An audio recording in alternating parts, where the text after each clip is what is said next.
The hotel key card trembled in my hand, its cheap plastic edge digging into my palm as the clerk's words echoed in my head. Room 412, sir. Enjoy your stay. I nodded absently, offering a tight smile I didn't feel, then turned toward the elevator. The lobby smelled like old cologne and overworked carpet cleaners. That hollow background music, some instrumental jazz that probably looped every hour, made me feel like I was walking through a dream. I'd been asked to be in room for one. It wasn't a room. Ours was 614.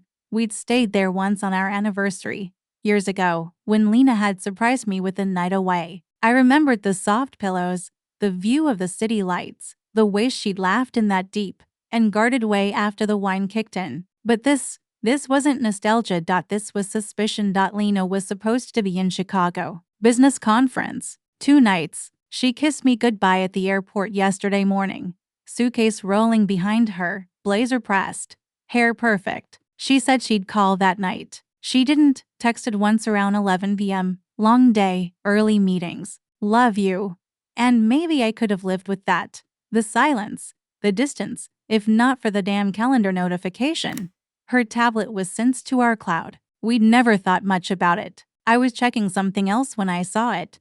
Midday client consult, Grand Meridian Hotel, 1 p.m. The Grand Meridian, not in Chicago, right here, 30 miles from home. At first, I told myself maybe it was a mistake. Maybe the calendar hadn't updated. Maybe she had flown out and this was some weird glitch. But that was the thing with doubt.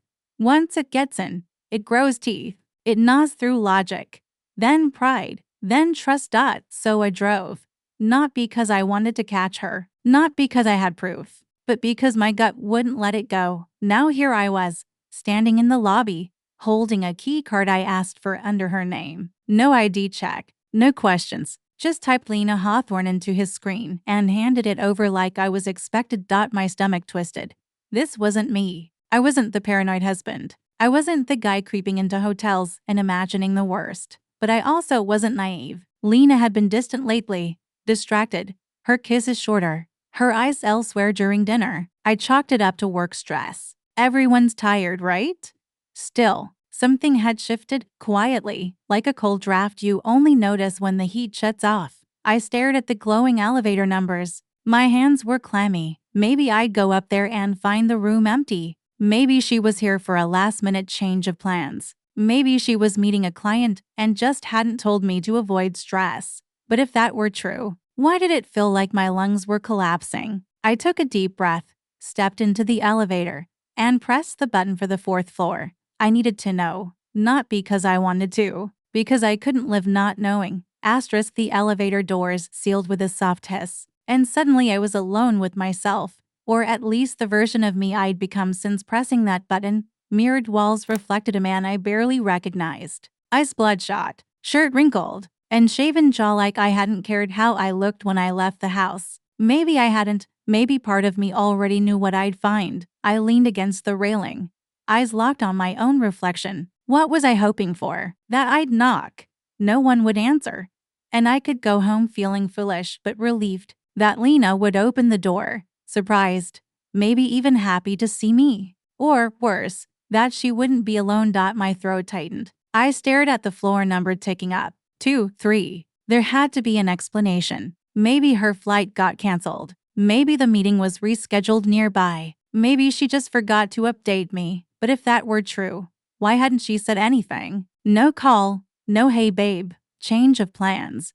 Not even a text that morning. And she always texted me when she landed. Every time, made it safe. Love you. Except this time, nothing. 4 for. The elevator dinged. My heart skipped, then thudded hard. I stepped out into a hallway that smelled faintly of disinfectant and lemon-scented cleaner. The lights overhead buzzed quietly. It felt like a hospital wing, sterile, silent. Waiting room for 112 was to the left. I walked slowly, each footstep sounding louder than it should have. My hand tightened around the key card in my pocket. My mind spun out possibilities, one after the other, trying to shield me from the worst-case scenario. Maybe it was a misunderstanding. Maybe she was here for someone else. A coworker, a client, a conference moved last minute. Maybe she'd explain everything and I'd feel like a damn fool for letting suspicion rot me from the inside. But then I remembered the perfume. Last week, I hugged her from behind in the kitchen. She pulled away fast. Too fast. Her blouse smelled like a scent she didn't wear. A scent I hadn't bought. She said it was from the office. Someone else's sample. Spilled on her bag. I wanted to believe her. I still wanted to. But belief was no longer something I had the luxury of giving. Blindly, the hallway stretched out, and suddenly there it was, 412 brass numbers on a fake wood door. I stood there, staring. The key card in my hand now felt like it weighed 100 pounds. Behind that door was either relief or ruin. I could still walk away, pretend I never saw the calendar, never noticed the perfume, never stood here with my heart in my throat. But I didn't, because uncertainty was worse than pain. I raised the card, swiped it. The green light blinked. Click. Asterisk. The door creaked open. The room was dim. Curtains drawn, afternoon light bleeding in around the edges like it wasn't supposed to be there. My shoe sank into the plush carpet as I stepped inside, and for a moment, it was just silence. No TV, no music, just the low hum of the air conditioning and the distant thump of blood in my ears. The bed was unmade. Sheets tangled like someone left in a hurry. Or like no one cared to pretend. A black suitcase sat near the armchair, partially unzipped. Her suitcase. And then I smelled it. That soft, familiar scent. Lena's perfume. Not the new one she wore to work. The old one, the one I bought her 2 Christmases ago. The one she only wore when she wanted to feel intimate. Special. It hit me like a punch to the chest. I took another step forward and saw it. A pair of heels kicked under the bench at the foot of the bed. Her blazer draped carelessly over a chair, and a crimson tie hanging on the bathroom doorknob. Not mine, not even close. My fingers curled into fists before I realized it. My jaw locked so tight it hurt. I should have turned around, should have spared myself, but I didn't. I moved toward the bathroom door just as it opened. Lena stepped out in a white hotel robe, her damp hair clinging to her neck, skin flushed from the steam. She froze the second she saw me. "Mark," she whispered, voice cracking like glass. She clutched the robe tighter as if it mattered. Then another figure emerged behind her. A man, shirtless, hair messy, toothbrush in his hand. He stopped when he saw me, squinting like I was the mistake. "Everything okay, babe?" he asked, slow, casual, like I was just housekeeping. I didn't say a word. "ICOULD in single quotes T. Lena turned toward him in horror. "Get out," she said through clenched teeth.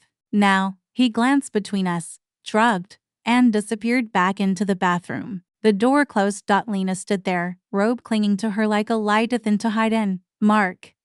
She began, stepping forward. I raised a hand. "Don't." Her mouth trembled. I didn't mean for this to happen. I looked around at the evidence of her intent. The wine glass on the nightstand, her necklace on the table, the unmade bed. "You packed for it," I said flatly. "You made reservations. You booked the room. Don't insult me." Tears welled in her eyes, but I was already slipping the key card from my pocket. I placed it on the bed like a verdict. Lena stepped toward me again. "Please, we can fix this." "No," I said. The space between us felt like a cliff now, too wide to cross. "I'm sorry," she choked out. "I love you." I looked at her, really looked, and saw not my wife, but a stranger wearing her face. I turned, walked out without another word. The hallway swallowed her sobs behind me. Later, at home, I found her wedding ring on the kitchen counter. Next to it was a folded note. "I'm sorry. I don't deserve you." Beneath the note was a photo from our first date. Smiling, hopeful. I sat down and stared at it for a long time. Then I lit a match and watched it burn.